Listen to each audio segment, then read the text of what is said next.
Hey guys, welcome back to our channel.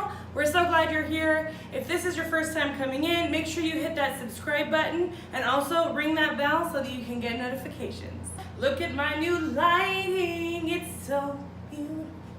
We're coming at you with a brand new video, and we're gonna be talking about something that I've struggled with my entire adult life, and it's something that a lot of women struggle with. So I wanted to share a little bit of information about PCOS, polycystic ovarian syndrome. For those of you who don't know what PCOS is, or polycystic ovarian syndrome, is really quite simple. Polycystic ovarian syndrome is basically a hormonal imbalance that's found in a lot of women, and a lot of women don't even know that they have it. What basically happens is the ovaries actually overproduce androgens, kind of like testosterone, you know, the things that guys are supposed to have. And then the ovaries decrease production of sex hormone binding globulin. Now you're probably asking yourself, what is sex hormone binding globulin? It's just a glycoprotein, and it helps testosterone from entering freely into your cells. This means that because your ovaries are depleting that hormone, now testosterone can freely get into your cells. And you don't want that when you're a woman. You're probably asking yourself, why does that even matter? Who cares if I have a little bit more testosterone? Oh, it matters. It matters, and I'm gonna tell you why it matters. I'm sorry, I didn't mean to get so aggressive there.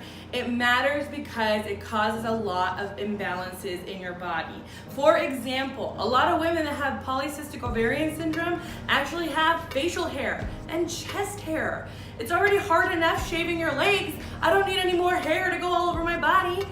It's not a good thing to have testosterone freely roaming about in your bloodstream when you're a woman. You're probably asking yourself, do I have it? I mean, how can I tell if I have it? If you have any more than one of these symptoms, there's a really good chance that you have it. Symptoms can include irregular periods or just stopping menstruation altogether. It can also include infertility, weight gain, facial hair, as we already explained, low sex drive, fatigue, adult acne, and my least favorite one, besides obviously the chin hair, is thinning hair.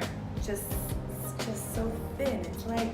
It's like baby hairs. And not just thin hair, I mean like your hair falls out all of the time. Okay, so now that we know what it is and we've covered all the symptoms, we have to get down to what is going to help us reverse polycystic ovarian syndrome, or at least what's gonna help us alleviate those symptoms. Luckily, all of the symptoms always point to one underlying cause, which is insulin resistance. I'm going to say it again. Insulin resistance. Insulin resistance is basically when your pancreas doesn't produce enough insulin. This is exactly what happens with people that have type 2 diabetes, which is why a lot of women who have polycystic ovarian syndrome are either pre-diabetic or they're a diabetic. This is another reason why doctors prescribe metformin, which is actually a pill they give to diabetics to control their insulin levels. So, what causes insulin resistance? It's a simple answer. It's basically a lifestyle that has a lot of carbs, a lot of sugar, little exercise, little sleep, high stress, basically all the things that us as Americans deal and struggle with on a daily basis. It's no wonder so many women have polycystic ovarian syndrome. So what's the enemy here? It's insulin resistance. Absolutely 100% insulin resistance.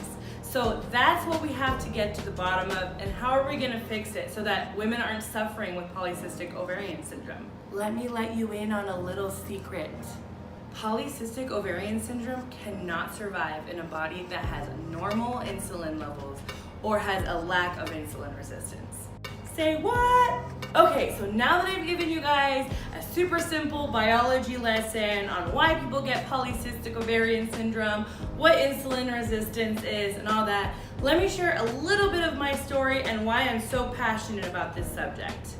I have suffered with polycystic ovarian syndrome for most of my adult life, and it sucks. It makes you tired, it lowers your sex drive, you have a really hard time losing weight. And so when I found out that I had it, I was devastated. Not only that, but basically that's a death sentence when it comes to having children.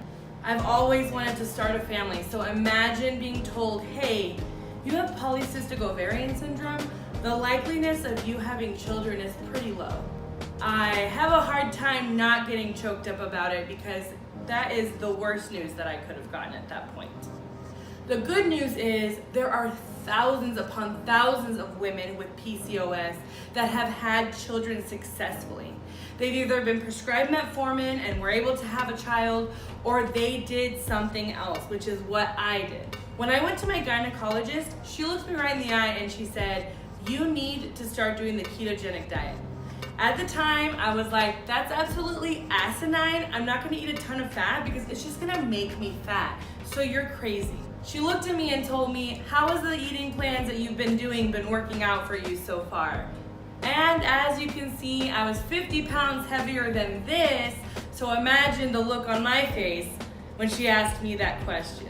At this point, I was just willing to try anything. I wanted to have a kid so bad, so what else could I have done at this point?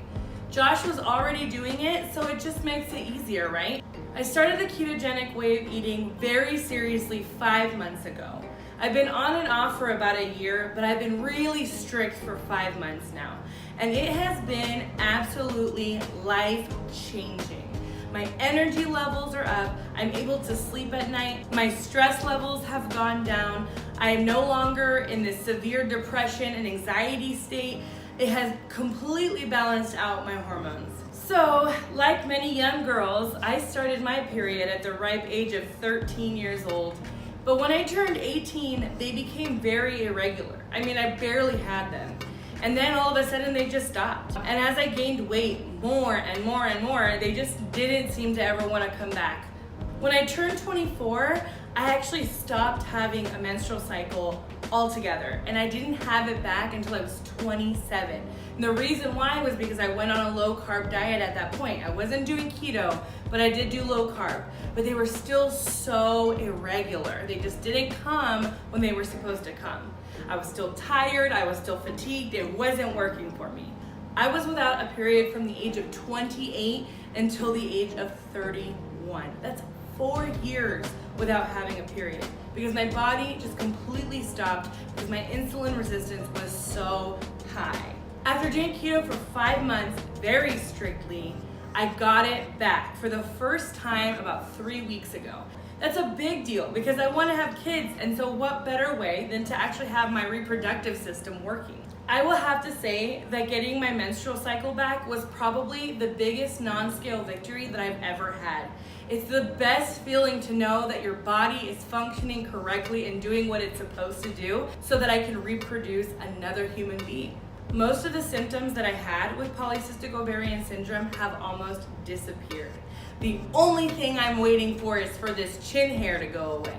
Scientists haven't really pinpointed what diet you have to do when you have polycystic ovarian syndrome, but what they did figure out was that if you just cut out the simple carbs and ate things that were in the low glycemic index, that there's a better chance that you can reverse some of your symptoms. But after many years of trying that, some women still struggled with it. So I started reading a study about 5 women who were overweight and suffered with PCOS. And I want to read this to you guys because it's so impressive to me, and I don't want to get any of the stats wrong, so I'm going to read it. So this study included 5 overweight women who consumed 20 grams of carbohydrates or less per day. The results were astounding. The average weight loss was 12%, the testosterone levels decreased by 22%, and the fasting insulin levels dropped by 54%. This is my favorite part. The craziest part was that 2 out of the 5 women got pregnant during the study despite having infertility problems before. How does that not give people more hope? The ketogenic way of eating is the perfect plan for women who have polycystic ovarian syndrome. It is not debatable to me. I have seen it work in action, and I think that anyone who has it needs to try it. So with that being said, I think we have a pretty good idea of how to tackle this situation, don't you think? I want to create 5 steps that are going to help you reverse your polycystic ovarian syndrome symptoms. So number 1, restrict your carbs. I know that's hard to hear. That means simple and complex carbs. I have 20 grams of carbs a day, total carbs, not net carbs. All of the carbs that I do consume come from vegetables, and they're always high fiber vegetables. Number 2, get rid of all sugar. Let me repeat that. You need to get rid of all of the sugar, especially the refined sugar, and any fruit that is super high on the glycemic index. I know, this is a controversial one because people think, well, fruit is healthy, right? Fruit is healthy. I can eat fruit. Why wouldn't I be able to eat fruit? It comes off of a tree, for goodness sake.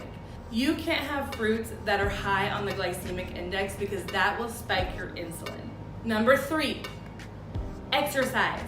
I highly suggest doing both aerobic and weight training. Aerobic exercise has actually been shown to reduce inflammation in your body and decrease insulin resistance, which is what we want. So get that cardio in, even if you don't want to. I suggest weight training because who doesn't want gains? I'm just kidding, that's not why I do it. I do weight training because it actually lowers the androgen levels in your body, which means less testosterone, which means less facial hair. Number 4, decrease your stress levels. Okay, I'm gonna get a lot of flack for this one because people are like, I can't help that I'm stressed. My life is hard. Do you understand how many bills I have? I get it. I really get it. No, like, I really get it. I'm a human being too. I have a lot of stressful things that happen in my life. So this is absolutely a very hard thing to get a hold of. But it's so important because stress can actually increase insulin resistance. So there are really good methods on how to do that. Eating healthier and exercising is already going to deplete your stress levels. Other things that help me are prayer, meditation on the Word of God. These are things I do in the morning and before bed, and they just get me ready, and it just makes me feel like everything's gonna be okay. Number 5, sleep. Get your sleep. This is the hardest one for me, and let me tell you why. Because the phone is in my face all the time before I go to bed. Try to get rid of your phone 20 minutes before you go to sleep. Put it on the charger and ignore it. Go do some stretching, go do some prayer, go do something that doesn't require your phone in your face. Sleep is absolutely vital. Does anyone here think that they might have polycystic ovarian syndrome, or do you know that you for sure have it? Let us know below. Comment down below, let us know your PCOS story and what has helped you or what has not helped you. Thank you guys so much for watching this video. If it helped you, please give it a like, comment below what you got from this video, and if you know someone that has polycystic ovarian syndrome, make sure you share it with them. Share it to your ketogenic groups, share it to your paleo groups, share it to your polycystic ovarian syndrome groups, share it everywhere you can, because I want to spread the message that the ketogenic way of eating can help reverse a lot of symptoms with PCOS.